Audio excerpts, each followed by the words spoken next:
आज हम लोग शुरुआत करने जा रहे हैं क्लास 10 का एक चैप्टर ग्लिम्पसेस ऑफ इंडिया का कुर्ग। ग्लिम्पसेस ऑफ इंडिया का मतलब होता है भारत देश की एक झलक, यानी कि वंदे मातरम का एक झलक होता है।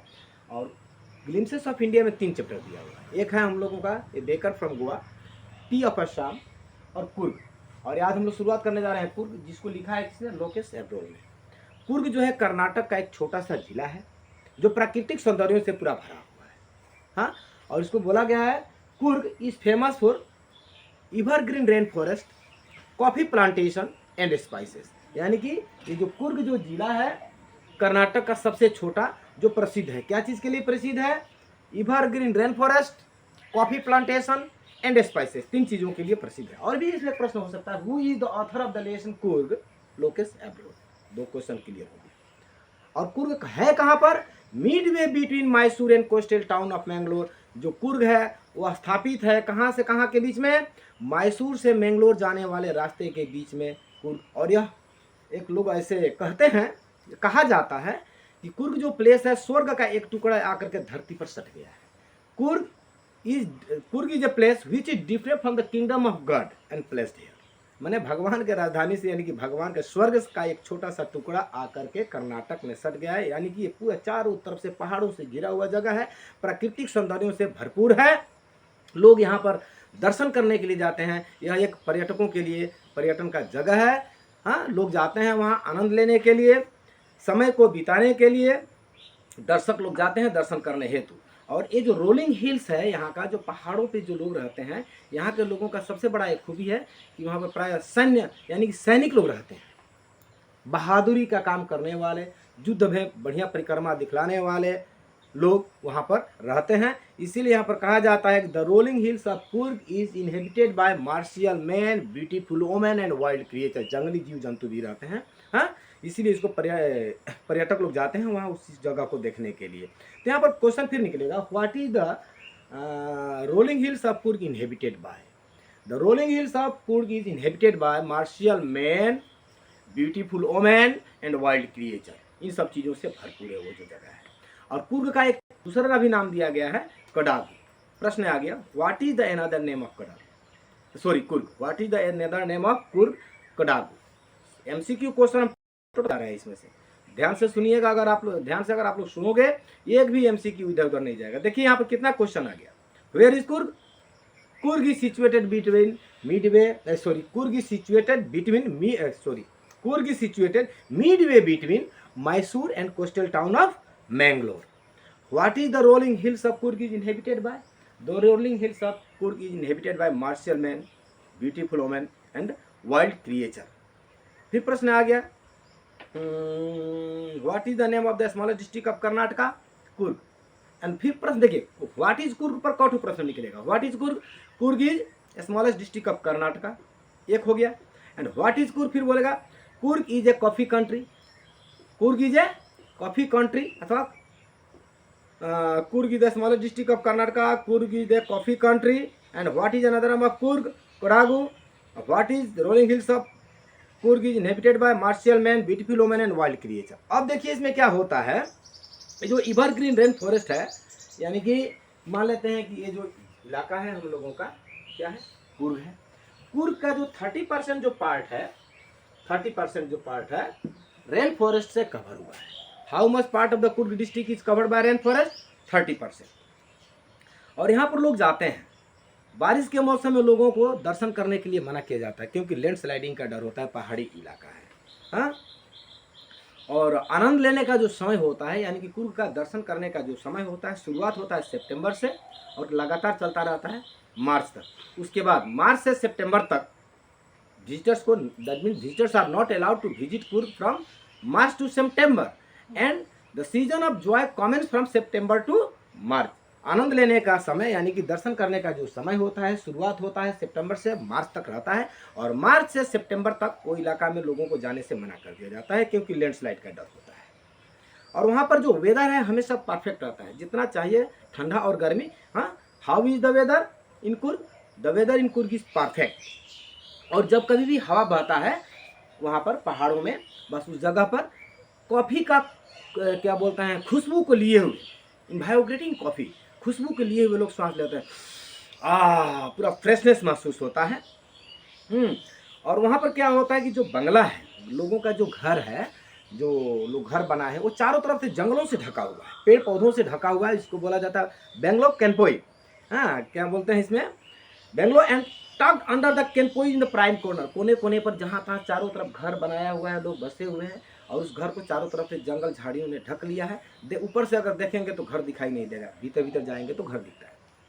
हवा भी बहता है खूबसूरती खुशबू लिए हुए कॉफ़ी का। और यहाँ के जो लोग हैं, जो यहाँ पर जो लोग बसे हुए हैं, बसे हुए लोगों को कहा जाता है कि या तो ये ग्रीक के हैं या तो अरब देश के हैं। ये लोग का जो डिसेंट है, यानी कि पूर्व जो दृष्टांत है, माना जाता है कि या तो अरब के हैं या तो क्या बोल अरब का या तो ग्रीक का है। क्वेश्चन पूछ सकता है, what is the descent of Coorgi people, यानी कि the descent of Coorgi people is either Arab और कुर्ग, क्या बोलते हैं, अरब और ग्रीक। ये कहानी आ जाता है इसी बीच में। लोग विश्वास करते हैं कि अलेक्जेंडर का जो आर्मी है, साउथ कोस्ट से आते हुए यहाँ पर देखा कि जगह जो है बहुत सुंदर है, और लोग भी अच्छे हैं, मिलनसार है, हॉस्पिटलिटी है। तो क्या होता है, अलेक्जेंडर का जो आर्मी है आता है और वहीं पर बस जाता है, और वहाँ के सुंदर सुंदर औरतों को देख करके वो लोग मोहित हो जाता है और शादी कर लेता है, और वहीं पर पारंपरिक बच जाता है। और वो लोग जो धर्म, शादी विवाह का जो धर्म नीति जो होता है थोड़ा सा अलग है हिंदू धर्म से। अपना अपना नीति होता है ना, अपना अपना कल्चर। हाँ, that mean the rites are distinct from the Hindus main stream, यानी कि हिंदू धर्म से थोड़ा थोड़ा मिलता जुलता है, थोड़ा थोड़ा अलग भी है। और इन लोगों को जो कपड़ा का जो पहनावा है, माना जाता है कि long black coat, waist embroidered waist belt, यानी कि जो बेल्ट लगाते हैं जो एम्ब्रॉयडरी किया होता है, और एक ही कपड़ा पहनते हैं। देखिए इस चैप्टर में दिया हुआ है, ये आदमी जो खड़ा है ऑलरेडी नीचे से लेकर के ऊपर तक काला कोट पहना हुआ है। कमर पर क्या है, करधानी जो है हम लोग का एम्ब्रॉयडर्ड बेल्ट है। तो यहाँ पर क्वेश्चन पूछ सकता है, how the Coorgi people dressed in, how the Coorgi people dressed in. इसका आंसर होगा the Coorgi people are dressed in long black coat, waist embroidered belt. और हाँ, वेस्ट एम्ब्रॉयडर्ड बेल्ट। और इसी ड्रेस को जो लोग अरब में पहनते हैं, सॉरी, जो लोग कुर्ग में पहनते हैं, इसी ड्रेस लॉन्ग ब्लैक कोट जो कुर्ग में लोग पहनते हैं, उसका नाम दिया गया है कुपिया। और सेम वही ड्रेस है जो कि अरब में ही पहनते हैं, जो लोग अरब में रहते हैं। अरब के लोग तो यहाँ पर आकर रहते हैं ना, ये माना जाता है, लेकिन जो लोग ऑलरेडी अरब में ही रहते हैं वही ड्रेस पहनते हैं, long black coat and waist embroidered belt. और वही जो कपड़ा है वहाँ पर कहा जाता है कुफिया, और कुर्ग में क्या कहा जाता है, कुपिया। क्वेश्चन अब यहाँ पर आएगा, what is the name of the dress owned by Coorgi people, kupya. And the same dress owned by the people of Arab is called keffiyeh. अरब में चाहे कुर्ग में जो लोग उसी ड्रेस को पहनते हैं उसको क्या कहा जाता है, कुफिया। और जो कुर्ग में लोग पहनते हैं उसको कहते हैं हम लोग कुपिया। और यहाँ के जो लोग हैं पारंपरिक रूप से बहुत ही मिलनानुसार होते हैं। अगर नया नुक्कड़ अगर आदमी आता है, मिलता है, तो ऐसा लगेगा बहुत दिनों से परिचय है, इतना मिलनानुसार लोग वहाँ के होते हैं। और वे लोग आपस में डिस्कस भी करते रहते हैं, क्योंकि वहाँ पर प्राय सैनिक लोग रहते हैं। प्राय माना जाता है बहुत बहादुरी का तकाजा दिखाने वाले युद्ध भूमि में साहसी लोग, साहसी महिलाएं वहाँ पर रहती हैं। तो एक दूसरे का कहानी कहती हैं। एक दूसरे का मतलब कि बाप ने मान लेता है कि किसी दुश्मन देश के साथ अगर युद्ध करके 50 दुश्मनों को मार दिया, तो बेटा गया तो 100 को मार दिया, और उसकी जो बहू है वो भी अगर सैनिक है वो भी गई तो 60-70 को मार दिया। यानी कि एक दूसरे से रिलेटेड, यानी कि मज़ेदार कहानियों को कहते हैं, साहसी कहानियों को कहते हैं, जो एक दूसरे से लोगों का रिलेटेड होता है। और कुर्ग जो एक ऐसा जगह है जहाँ के लोग बहुत ही बहादुर होते हैं, और उसी बहादुर लोगों में से एक बहादुर था जिनका नाम था जनरल करियप्पा। क्या था, जनरल करियप्पा। वो भी कुर्ग के रहने वाले व्यक्ति थे, और वो हम लोग का इंडियन आर्मी का पहला जनरल थे, मुख्य अधिकारी। Who was the first chief of Indian army, general Cariappa was the first chief of Indian army, he was also a Coorgi. तो यहाँ पर प्रश्न है, हाँ, रिलेटेड जनरल करियप्पा। हाँ, what was general Cariappa, general Cariappa was the first chief of Indian army. फिर प्रश्न को उलट देगा, who was the first chief of Indian army, general Cariappa was the first chief of Indian army. और एक खासियत है कुर्ग के लोगों का, वहाँ के लोग इतना बहादुर है और इतना विश्वसनीय है कि सरकार ने उन लोगों को अनुमति दे दिया है कि बिना कागज़ का, बिना लाइसेंस का, बिना ये क्या बोलते हैं सरकारी कागजात किए हुए वो लोग बंदूक रख सकते हैं। यानी कि the Coorgi people are permitted to carry fire arms without licence, बिना लाइसेंस का वे लोग हथियार रख सकते हैं। लेकिन भारत के अन्य देशों में अगर कोई हथियार लेकर के अगर घर में रखता है तो उसको पुलिस अरेस्ट कर लेती है, कहती है क्या चीज़ की आतंकवादी, हथियार रखने का जरूरत ही क्या है। लेकिन कुर्ग में the Coorgi peoples are permitted, उन लोगों को अनुमति सरकार से मिला है कि they can carry the fire arms with them without licence, बिना किसी लाइसेंस का। और ये जो जगह इतना सुंदर है, चारों तरफ से पहाड़ों से घिरा हुआ क्षेत्र है और बीचों बीच किनार किनार, बीचों बीच मानिए चाहे किनार किनार, इतना उल्लेख नहीं है, वहाँ पर एक सुंदर सा नदी है जिस नदी का नाम है कावेरी। हाँ, what is the name of the river mention in the lesson? Kaveri. अच्छा, इसके पहले एक दो प्रश्न था, मैं कह ही देते हैं। Who are allowed to carry fire arms, who are allowed to carry fire arms without licence? The Coorgi people, the people of Coorg are allowed to carry fire arms without licence. What is the name of the river mention in the lesson Coorg? Kaveri. अरे जो कावेरी जो नदी है पानी को संग्रह करती है। कहाँ से पानी को संग्रह करती है? From the hills and forest of Coorg. हाँ, कुर्ग के पहाड़ों से, वहाँ के जंगलों से ये जो कावेरी नदी है पानी को संग्रह करती है। तो यहाँ पर प्रश्न आ गया, where from the river Kaveri obtain its water? Where from the river Kaveri obtain its water? अपने पानी को कहाँ से संग्रह करती है? The river Kaveri obtains it water from the hills and forest of Coorg. Answer clear? और यहाँ पर आ रहा उस नदी में, नदी का जो जल है पूरा फ्रेश दिख रहा है और उस जल में रहने वाली सबसे बड़ी मछली का नाम यहाँ पर दिया जा रहा है महासीर। महासीर एक बड़ी मछली होती है, मैंने इसका ऐसा प्रजाति है जो बड़े बड़े होते हैं, जो कि फ्रेश वाटर में रहते हैं। यानी कि प्रश्न यहाँ पर आ जाएगा, what is mahseer? Mahseer is a large fresh fish, sorry कहने में बिगड़ गया। What is mahseer? Mahseer is a large fresh water fish. हाँ, फ्रेश वाटर में रहने वाली मछलियाँ होती है। वेयर इट इज अबंडेंट, कहाँ पर ज़्यादा उपलब्ध होता है? In the river Kaveri. Kaveri नदी में महासीर नामक मछली ज़्यादातर पाई जाती है। और यहाँ पर होता है क्या, ज़्यादा मछलियाँ होने के चलते वो जो किंग फिशर जो होता है, जो चिड़िया जो कि मछली खाती है, वो तुरंत आती हैं, डूबती हैं, डुबकी मारती हैं, मछलियों को पकड़ती हैं, खाती हैं। और आसपास बंदर, लंगूर जितने भी लोग हैं अपने फल को तोड़ते हैं, पेड़ों से खाते हैं और पानी में फेंकते हैं। तो उसका जो रिपेल इफेक्ट है तो होता है, और वो देख करके मजा ले रहे हैं, पानी को स्प्लैशिंग कर रहे हैं पूरा। मैंने वहाँ के जंगली जीव जंतु जो हैं पानी के नदी का पानी का आनंद लेते हैं, नहाते हैं, हाँ, पानी को उछालते हैं, खाया हुआ फल को फेंकते हैं पानी में, और जो तरंगे उड़ती है उसका मजा लेते हैं। और साथ हाँ, उस नदी में हाथी, वो पालतू हाथी जिसको बोलते हैं डोमेस्टिक एलिफेंट, पालतू हाथी जो है घर में जो लोग पालते हैं, उसका जो माहौत है उस नदी में हाथी को क्या कर रहा है? रगड़ रहा है, रगड़ रगड़ के साफ कर रहा है, यानी कि हाथी को नहला रहा है, माहौत जो होता है। तो आप खुद सोच करके देखिए कि हल्का हल्का मंद गति से पवन बह रहा है, पानी की धाराएं कलकल करते हुए आगे की ओर बढ़ रही हैं, जानवर जो है नदी के किनारे बैठ करके स्प्लैशिंग कर रहा है, पानी को छपाछप कर रहा है, आधा आधा खाया हुआ फल को फेंक रहा है, उसमें रिपल इफेक्ट जो दिख रहा है उसका आनंद ले रहा है। तो प्राकृतिक सौंदर्य कैसा होगा? हाँ, हाथी नहा रही है, पिलवान जो है उसको नहला रहा है, यानी कि प्राकृतिक सौंदर्य से भरा हुआ जगह है। उसके बाद यहाँ पर जो लोग बचे रहते हैं, जो सैनिक में नहीं गए हैं, वो लोग यहाँ पर रोमांचक कार्य को करते हैं, और मान लेते हैं कि खाली हैं, रोमांचक और साहसी कार्यों को करते हैं। और जो लोग टूरिस्ट लोग जो वहाँ पर जाते हैं उन लोगों के लिए प्रावधान रखा गया है खेल का।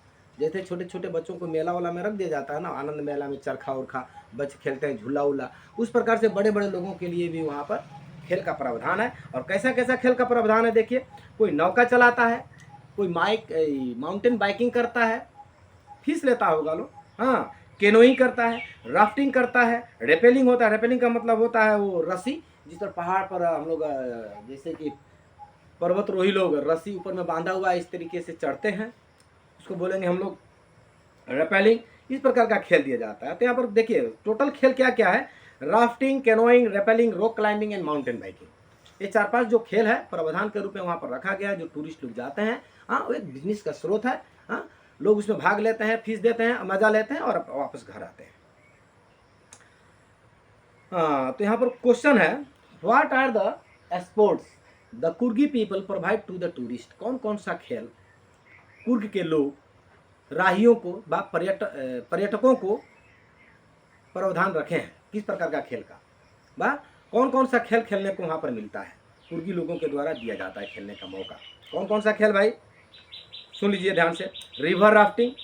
रिवर राफ्टिंग का मतलब होता है, अरे ये कहीं में जोड़ करके एक नौका जो बनाया जाता है, यहाँ पर दिया हुआ है। राफ्टिंग का मतलब travelling in a river in of floating platform made by time plants together. ये कहीं में बांध कर, मान लेते हैं हम लोग का गांव में देखने को मिलता है, केले का पेड़ को लोग काट करके 4-5 टू जोड़ करके, हाँ, जब पानी का नदी में बाढ़ आता है तो लोग मछलियाँ मारते हैं उस पर चल चल के, यानी कि नौका टाइप का बना देते हैं, उसको बोलते हैं हम लोग राफ्टिंग।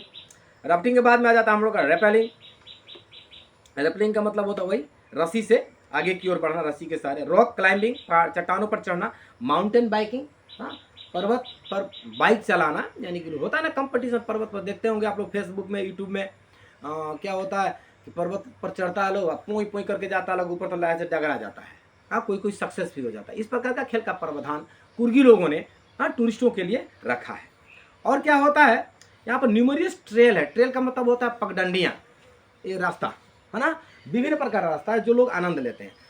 होता है ना, कहीं कहीं चारों तरफ से बाउंड्री दे दिया जाता है, ढुकने का और निकलने का जगह एक ही होता है, लेकिन भीतर में जाओ तो दुनिया भर का न्यूमरियस ट्रेल, जो कि ट्रेकरों के लिए, यानी कि पैदल चलने वालों के लिए बहुत ही फेवरेट होता है। हाँ, यहाँ पर एक क्वेश्चन आएगा, what is the favourite for the trekkers? What is favourite for the trekkers? पैदल चलने वालों के लिए फेवरेट क्या होता है? न्यूमरियस ट्रेल, वो जो पगडंडी जो होता है, numerous trail are the favourite for the trekkers. यहाँ पर विभिन्न प्रकार का जीव जंतु देखने को मिलता है। जो लोग जाते हैं ना कुर्ग में, तो कभी कभी ऐसा होता है कि लोग विश्वास करते हैं, एक आस्था है कि बंदरों को भी खिलाते हैं, कौवा को भी खिलाते हैं, कुत्तों को भी खिलाते हैं अन्न, हाँ, फल वगैरह। एक चाहत होता है लोगों का, और इस चाहत को पूर्ति करने के लिए इंसान जो है बिस्कुट वगैरह सामान लेकर के जाता है, तो जानवर लोग का भी धीरे धीरे एक हैबिट हो जाता है। वो लोग आशा करते हैं कि लोग आ रहे हैं, कुछ मिलेगा खाने के लिए, तो रास्ते के किनारे में जो पेड़ पौधा है उस पर लोग बैठे रहते हैं, जानवर लोग, हाँ, ताकि कोई कुछ फेंकेगा तो हम लोग खाएंगे। और उसमें क्या क्या और लोग साथी बन जाते हैं, हाँ, एक कंपनी देते हैं लोगों का।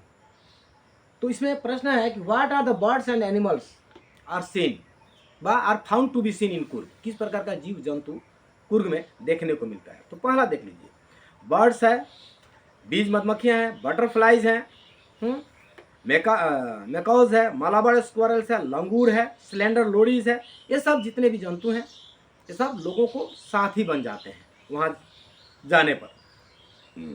इसके साथ साथ, हाँ, लोग किंतु हाथियों से दूर रहते हैं। कीप असाइड, हाथियों से, जंगली हाथियों से लोग थोड़ा दूर रहते हैं, डर लगता है ना जंगली हाथियों से, हाँ, उन लोग से थोड़ा दूर रहते हैं। और यहाँ पर एक देखने को मिलता है ब्रह्मगिरी हिल। कुर्ग में एक ब्रह्मगिरी हिल्स देखने को मिलता है, यानी कि पहाड़ का नाम है, जहाँ जिस पहाड़ पर चढ़ने पर पेनारोमिक व्यू, पूरा प्राकृतिक लैंडस्केप, प्राकृतिक जो सौंदर्य है कुर्ग का, संपूर्ण रूप से दृष्टिगोचर होता है। कहाँ से? ब्रह्मगिरी हिल से। What is Brahmagiri? Brahmagiri is name of hill. और उस पहाड़ पर चढ़ने पर क्या होता है कि वहाँ का जितना भी कुर्ग का जो प्राकृतिक सौंदर्य है संपूर्ण रूप से दृष्टिगोचर होता है। और वहीं पर ये जो ब्रह्मगिरी है, ब्रह्मगिरी में एक रस्सी का ब्रिज है, रोप ब्रिज है, जो 64 एकर्स, कितना लिया है भाई जगह? 64 एकर्स कवर किया हुआ वहाँ का लैंड को। उसके सहारे अगर हम लोग जाएंगे तो आगे बढ़ेंगे तो क्या मिल जाता है हम लोगों का? एक निसर्गधामा नामक एक टापू मिल जाता है, यानी कि द्वीप मिल जाता है। और उस द्वीप पर इस दुनिया में हम लोग बहुत बड़े बड़े सन्यासियों को खोजने के लिए जाते हैं, मिलने के लिए जाते हैं, आशीर्वाद लेने के लिए जाते हैं, जबकि कुर्ग में ऑलरेडी अवेलेबल है। हाँ, लाल पीले रेड कलर का, चाहे क्या बोलते हैं, एक और होता है, ये लोग अपने अपने ड्रेस में, जो साधु संतों का जो ड्रेस होता है ना, गेरुआ वस्त्र, इन ड्रेसों को पहन करके वहाँ पर वो लोग अपने तपस्या में लीन है, चाहे वहाँ पर वो लोग रहते हैं, ये सब चीज़ देखने को मिलता है। और एक बात साथ साथ में, वहाँ पर जो बुद्धिस्ट मॉन्क होते हैं, बुद्ध धर्म का जो बड़े बड़े प्रचारक, बड़े बड़े जो साधु संत होते हैं, यहाँ पर ऑलरेडी देखने को मिलता है। कहाँ पर? क्या क्या कहाँ है? निसर्गधामा के बालीकुप नामक स्थान पर, जो कि बाहर के भी तिब्बतियन लोग भी यहाँ पर रहते हैं। हम लोग खोजने के लिए दुनिया में कहाँ कहाँ जाते हैं साधु संतों को, जबकि ऑलरेडी कहाँ पर अवेलेबल है हम लोगों को? कुर्ग में। इस चैप्टर में यहीं तक था, और थोड़ा एक्स्ट्रा हम लोग इसमें से जो दिया हुआ नीचे में बहुत सारा प्रश्न है, उसको भी थोड़ा देख लेते हैं। ये जो कुर्ग है, कुर्ग का जो हेड क्वार्टर है वो मदिकेरी है। What is the headquarter of Coorg? Madikeri. और ये कुर्ग में जाने के लिए हम लोगों का तीनों रास्ता खुला है, बाय एयर, बाय रोड और बाय रेलवे। किस तरीके से जा सकते हैं हम लोग कुर्ग में? रेल के द्वारा भी जा सकते हैं, बस के द्वारा भी जा सकते हैं, एरोप्लेन से भी जा सकते हैं। और उसका जो हाँ, district of, what is the district headquarter of Coorg? Madikeri. How one can go there? One can go by air, by train और बाय बस। ये था हम लोगों का कुर्ग चैप्टर। और नेक्स्ट वीडियो में कुर्ग का जितना क्वेश्चन आंसर होगा हम लोग नेक्स्ट वीडियो में करेंगे। ये था कुर्ग का